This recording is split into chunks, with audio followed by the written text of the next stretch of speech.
सोचा नहीं था एक यूट्यूबर एक मूवी छोड़ो वेब सीरीज बनाएगा। आशीष भाई ये क्या बना दिया, आदि पुरुष से अच्छे वीएफएक्स, मतलब पूरे बॉलीवुड से भी अच्छा वीएफएक्स बना दिया।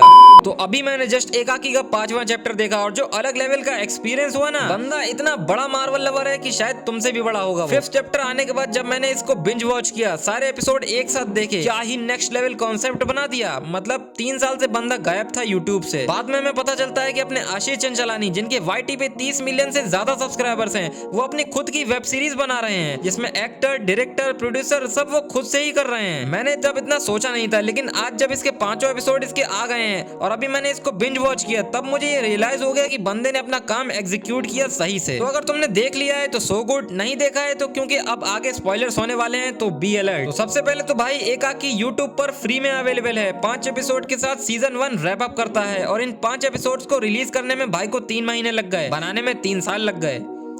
आशीष भाई ने पॉडकास्ट में ये भी कहा था कि 4 एपिसोड्स उनकी ऑडियंस के लिए, और जो 5वां एपिसोड है वो उनके दिमाग का रियल प्लान था। मतलब पहले के 2 एपिसोड तक तुम यही कहोगे कि कंचना वाली कॉमेडी कर रहे हैं, भाई भूत वूत तो है नहीं। लेकिन तीसरे और चौथे चैप्टर में भाई व्हाट अ ट्विस्ट। मतलब एक स्टोरी को सिर्फ एक यूट्यूबर होने के बाद जिस तरीके से उन्होंने आगे बढ़ाया है ना, जस्ट मजा आ गया। And 5th chapter is like जो भी उसका प्लान था वो सब भाई ने प्रॉपरली एग्जीक्यूट किया है। And excellent work from the VFX team. मतलब भाई आदि पुरुष जैसे 6 करोड़ वाली मूवी में इतने अच्छे वीएफएक्स नहीं थे, जो कि यहाँ आशीष भाई ने कुछ करोड़ या कुछ लाखों में ही बना दिए। और बात करें इसके कैरेक्टर्स की, तो इसमें 7 दोस्तों की स्टोरी को हमें दिखाया गया है कि कैसे जब वो एक ट्रिप पर निकलते हैं। अब यहाँ पर जो मेन कैरेक्टर है वो ऑफ कोर्स हमारे आशीष भाई एक कार्तिक के रोल में, जो कि अपने मामा के एक विला में एंटर करते हैं। उस विले का नाम भी यही होता है, एकाकी विला। तो जैसे ही वो वहाँ पर जाते हैं, सेम उसी नाइट उनके साथ कुछ ट्रेजिक चीजें होने लगती हैं। मतलब लाइक उन्हें फील होने लगता है कि उनके अलावा भी वहाँ पर कोई है। लेकिन ऐसा भी नहीं है कि आपको डर लगने लगेगा, क्योंकि आशीष चंचलानी एक कॉमेडी वाइब चैनल है, तो उन्होंने यहाँ भी अपना अंदाज नहीं बदला। पहले 3 एपिसोड में तो इतना बकचोदी फैला है कि भाई इतने फनी ह्यूमर है कि तुम ओवर लगने लगेगा। लेकिन दोस्तों के साथ ऐसा सब होना नॉर्मल भी होता है। तो फिर चैप्टर 4 में फनी वाइब्स हैं, लाइक कहीं पे इतने तगड़े फनी ह्यूमर हैं कि तुम हंसते हंसते लेट जाओगे। और भाई तुम ये वाली क्लिप देखो जरा। और तू खुलने में एलियन का सर लेके घूम रहा है, गंदा खून भी टपक रहा है उसका। अरे तो हरा खून टपक रहा है ना, लाल तो नहीं है ना। कोई पूछेगा तो बोलेंगे वो 5 साल डब्बे से पालक पनीर लिया था, उसकी थैली फट गई अंदर। साला क्वेश्चन मार्क, हट यहाँ से हट। साला वड़ा पाव की चटनी, पालक पनीर, भेंच एलियन का कोई इज्जत भी नहीं है हमारी कंट्री में। ए आना मत वापस। मैं यहाँ पर रिव्यू तो कर रहा हूँ, मुझे पता है 100 से ज्यादा लोग नहीं देखेंगे, बट ये बंदा मार्वल का इतना बड़ा फैन है तो भाई मुझे वीडियो तो बनाना ही था। इसने सीरीज में कई जगह मार्वल का ईस्टर एग या कह लो इनडायरेक्ट रेफरेंस भी डाल दिया है। जब एंड में देखो कुल्हाड़ी, देखो स्पॉइलर होने वाले हैं अब मैं जो बोलूंगा।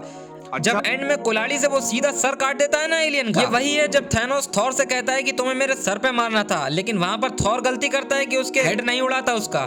लेकिन यहाँ पर आशीष भाई ने कोई गलती नहीं करी, सीधा उसका हेड उड़ा दिया। और भी हैं जैसे कई बार तुमने डूम्सडे का ट्रेलर देखा होगा ना, जिसमें Captain America, Thor, X-Men will return in Doomsday ऐसा करके लिखा आता है एंड में। वैसे ही यहाँ पर आशीष भाई ने 7 के 7 दोस्तों के नाम लिख के विल रिटर्न लिख के साबित कर दिया है कि मार्वल का सबसे बड़े फैन तो वही है। और एक जगह मुझे पर्सनली स्ट्रेंजर थिंग्स का वो सीन याद आ गया जब विल को पावर्स मिली थी। हाँ, ये वाले सीन से इंस्पायर्ड है या मे भी हो सकता है, मुझे लगा। बाकी तुम्हें तो लगता हो या नहीं ये बताना मुझे जरूर। देखो 2 यूट्यूबर हैं जिन्होंने अभी तक अपनी वेब सीरीज बनाई है, जैसे आशीष ने एकाकी और भुवन यानी बीवी की वाइन्स ने ढिंडोरा और ताजा खबर, जो कि अमेजिंग थी। तो देखो ओवरऑल एलियंस वाला कॉन्सेप्ट काफी बढ़िया है। बाकी तीसरा रेफरेंस मतलब ईस्टर एग जो आशीष भाई ने दिया है वो है पोस्ट क्रेडिट सीन वाला। हाँ भाई, मार्वल की तरह यहाँ भी पोस्ट क्रेडिट सीन है, जहाँ ये सारी स्टोरी हमें कनेक्ट कर रही थी कि सीजन 2 कंफर्म है। लेकिन भाई एंडिंग काफी अनएक्सपेक्टेड थी। मतलब वो अपने विजन में ऐसा कुछ देखता है जो अनएक्सपेक्टेडली काफी सीरियस था। मतलब एलियंस वापस से अटैक करेंगे ही करेंगे, और इस बार एक नहीं एक से ज्यादा होंगे। एक बड़ी स्पेसशिप और साथ में यूएफओ को हमने देखा था उनके पोस्ट क्रेडिट सीन में। तो सीधा सीधा हिंट है कि सीजन 2 की वाइब शुरू से ही अपनी स्टोरी को पकड़ के चलेगी। लेकिन जाते जाते बहुत से सवाल छोड़ता गया ये सीजन 1 हमारे लिए, कि वो एलियन का सर काट तो दिया, लेकिन उसका आखिर में उन लोगों ने किया क्या, और उसकी बॉडी का क्या किया, और वो यूएफओ अपने आप कैसे चला गया, कार्तिक की पावर्स हैं या चली गई, और वो टोल वाली मिस्ट्री कुछ भी सॉल्व नहीं हुआ। तो कंफर्म है कि सीजन 2 तो आएगा, लेकिन ये वन एंड ओनली आशीष भाई जानते हैं कि वो कब आएगा। तुम देखो वाईटी पे एकाकी फ्री में अवेलेबल है, इसके 5 चैप्टर्स, टोटली सारे एपिसोड मिला के 3.5 घंटे की स्टोरी कवर अप करते हैं। तो ओवरऑल तुम्हें कैसी लगी नीचे कमेंट करना। और हाथ में तेल लगा है क्या? नहीं ना? तो कमेंट करो और बताओ कि नेक्स्ट वीडियो किस पे बनाई जाए। हाँ, लाइक सब्सक्राइब पेलते हो जाना। बाकी मिलते हैं किसी और वीडियो में।